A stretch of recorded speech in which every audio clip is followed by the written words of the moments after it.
અક્ષરાનંદ સ્વામી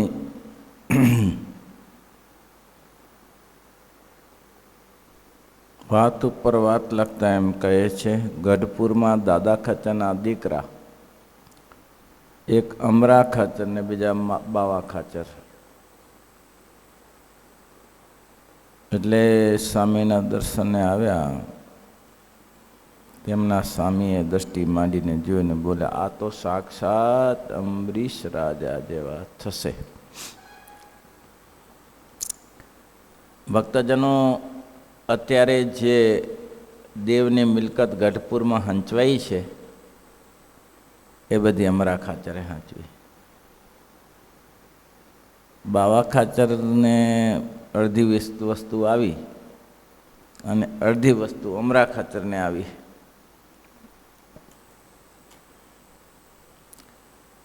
પછી આમ બાવા ખાચરે બધી વસ્તુ ધૂળધાણી કરી નાખી. બાવા ખાચરે સુરવારનો મહારાજનો સુરવાળ હો તો પહેરતા.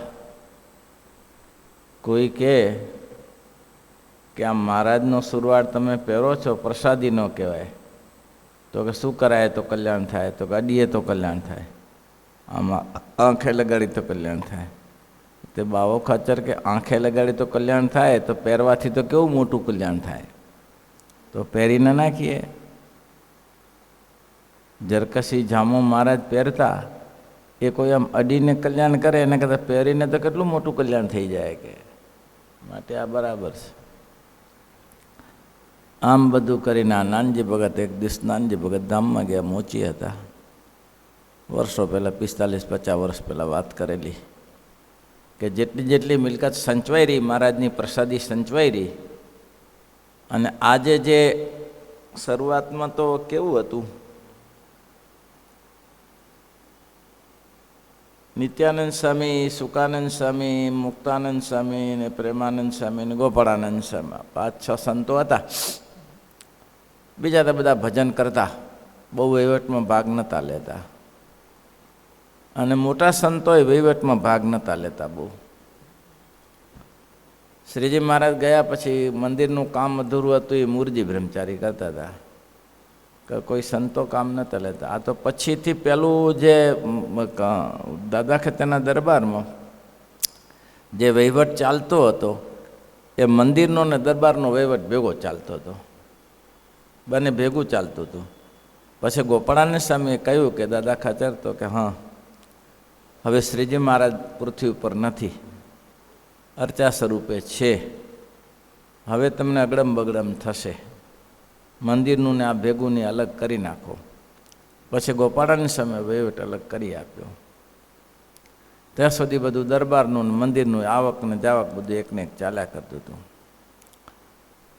એટલે અમરા ખાચરે જે એના ભાગમાં વસ્તુ આવી, એ બધી જ વસ્તુ સંચવણ કરીને, મહારાજનો મહિમા સમજીને, મહારાજની કૃપા જાણીને આ બધી વસ્તુને સાચવી લીધી.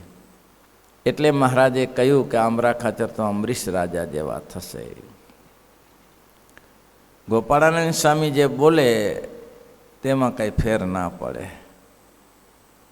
ગઢપુરમાં અને કલ્યાણજી કંદોઈ સ્વામીને દર્શને આવ્યા. લક્ષ્મણ કંદોઈના દીકરા દંડવટ કરીને પગે લાગ્યા. પછી સ્વામીએ કલ્યાણભાઈની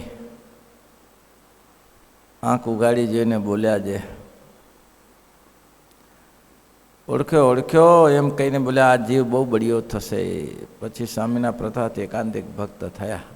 કોણ? લખુ કંદઈના છોકરા ગઢપુરના હતા. સારંગપુર દર્શન કરવા માટે આવ્યા હશે. સ્વામી ત્રિકાળા બાધિત હતા. ગોપાળાનંદ સ્વામીની શક્તિ કોઈ અજોડ હતી. પૃથ્વી ઉપર હોય ત્યાં સુધી બહુ ખબર ના પડે. બધી ભાજી મૂળા સરખા જ દેખાય, પણ જેવો છે તેવો મહિમા સમજી ન શકાય. જૂનાગઢમાં ગોપાળાનંદ સ્વામી રહેતા હતા તો 50 જણા સામે પડ્યા. બોલો, 50 જણા ગોપાળાને નામ કરે છે ને ગોપાળાને નામ કરે છે, હેરણ કરે છે ને આ કરે છે ને તે. ગુણાતીતાન સ્વામી પાસે સામે પડેલા. અહીંયા હોય ત્યાં સુધી એનો મહિમા ન સમજાય.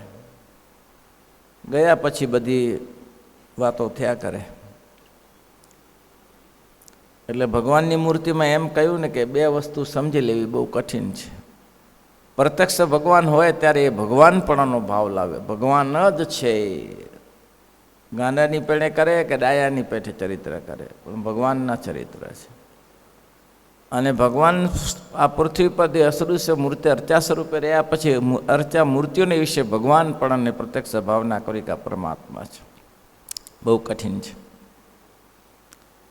બાકી તો સંતો બહુ દયાળુ છે. ભગવાન અને સંતોની કૃપાનો પાર નથી, જીવની અવડાઈનો પાર નથી. એવું છે. ત્યારે ભગવાન અને સંતની કૃપાનો પાર નથી, જીવની અવડાઈનો પાર નથી. ઊંધોનો ઊંધો ચાલે. ગઢપુરમાં હરજી ઠક્કર છાના અફીણ વેચતા હતા. કોણ હતા હરજી ઠક્કર?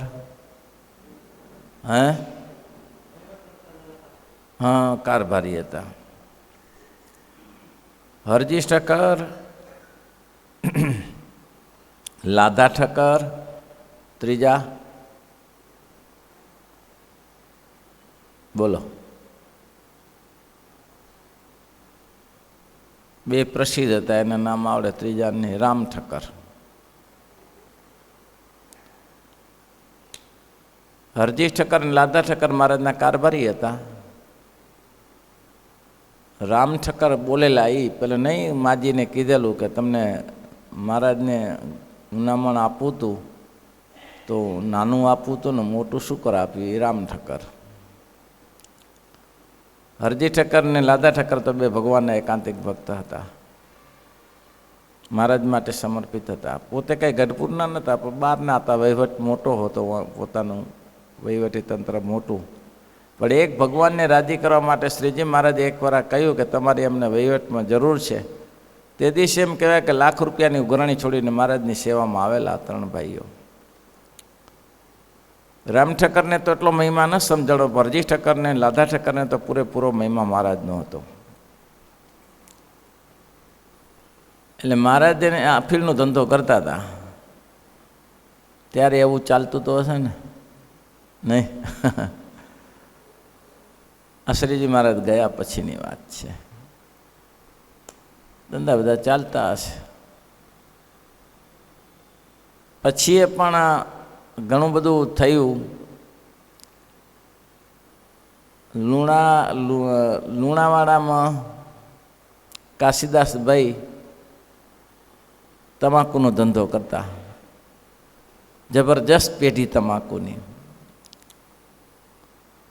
એટલું બધું તમાકુનો ધંધો ધડામાર ચાલે, નવરાજ ન પડે એટલું તમાકુનો ધંધો ચાલે.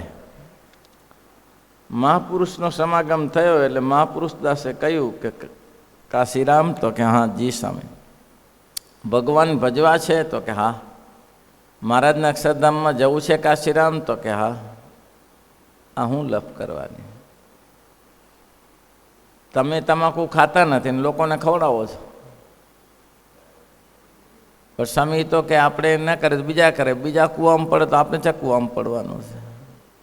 હવે આવો મોટો ધધકતો ધંધો હતો. કાશીદાસભાઈએ એક યારે ઉડાડી દીધો, જવા દીધું, નહીં કરવું. ગુરુના વચનો પર વિશ્વાસ. 2 વર્ષ સુધી એવા હેરાન થયા, કોઈ અહીંના નહીં ને ત્યાંના નહીં, એવા હેરાન થયા. પછી વળી ભગવાને દયા કરી અને કરિયાણાનો ધંધો ચાલ્યો, ખૂબ સરસ ચાલ્યો. પછી હેરાનગતિ ખૂબ થઈ. મોટા પુરુષના વચનમાં રહેતો આ સોમચંદ કાકા હતા. કપાસિયાની ફેક્ટરીનું ઉદ્ઘાટન કરવા ગયા. તો સોમચંદ કાકાને બોલાવ્યા છે આ કડીમાં. તો સોમચંદ કાકા ઉદ્ઘાટન કરવા ગયા. પછી ઉદ્ઘાટનનો ટાઈમ હજી વાર હતો એટલે બધા હરિભક્તો બધા જોતા હતા. તે પછી જોયું તો ઓહો અસંખ્ય જીવડા, કપાસમાં તો હોય ને, કપાસિયામાંથી અસંખ્ય જીવડા, કાળી દિવાલ થઈ ગયેલી. એટલે સોમચંદ કાકાએ પેલાને બોલાવીને કહ્યું કે ભાઈ તો ક્યાં શેનું ઉદ્ઘાટન કરવું છે? તો કે આમનું. આ ખાટકી ખાનું ઉદ્ઘાટન મારે હાથે કરાવવાનું છે? હવે 1000-2000 માણસ ભેગું થયેલું. આ ખાટકી ખાનાનું ઉદ્ઘાટન મારા હાથે કરવાનું છે? શું બાપજી, આ તો ખાટકી ખાનું નહીં, આ તો કપાસનું કપાસિયાની મિલ છે. આ જોતો ખરો જો, આ બધા જીવ મારીને તારે એક પેટ ભરવા માટે આટલું કરવાનું? બંધ કર, બંધ કર, બંધ કર. બોલો, થાય એવું? કરી દીધું બંધ એકી યારે. બાપા જેમ રાજી રાહો તેમ. નુકસાન પડ્યું, બધું થયું. ગુરુ કે બચન પ્રતીતિન જેને સુખ ને સપને સુખ સિદ્ધિ સુલભ નથી. ને ગુરુના વચન ઉપર જેને વિશ્વાસ ન હોય તેને સપનામાં સુખ ક્યાંથી થાય? કહું, કેવો દ્રઢ વિશ્વાસ છોડી દીધો. હરજી ઠક્કરે કહ્યું, ગોપાળાનંદ સ્વામી કહ્યું, અલા હું સૂતો છો, ઊભો થા, ઊભો થા. આ ફીણ ભર્યું છે, તારા બાપ ત્યાંથી ઓરાન છૂટ્યું છે, હમણાં આવીને પકડી જશે ને, ગઈ ભૂકા કાઢી નાખશે, કે ઊંચો નહીં આવે જેલમાંથી. છાણા થાપવાનો, તેમાં છાણાનો ઢગલો પડે, તેમાં ફીણ નાખી દીધું. બધા જોઈને ગયા, બચી ગયા. પછી આગળ વાત લખાણી નથી, પણ આગળ વાત પછી બંધ કર્યું કે આવો ધંધો કરવાથી શું થાય એમ. ભગવાન અને ભગવાન દયા કરે ને, થોડું જીવવું અને પરલોક બગાડવો નહીં. જીવવાનું કેટલું? એવા સત્કર્મ કરો જેમાં ભગવાન રાજી થાય એવું કરો. અસત કર્મ કરશો નહીં. શું લેવા દેવા કરીને ક્યાં જશો? પૈસા તો અહીંયા પડ્યા રહેશે, છોકરા તાગડધી ના કરશે, અને તમે શું કરા ખોટા ધંધા કરો છો? એવું છે. તારે શ્રીપતિમ શ્રીધરમ સર્વદેવ ઈશ્વરમ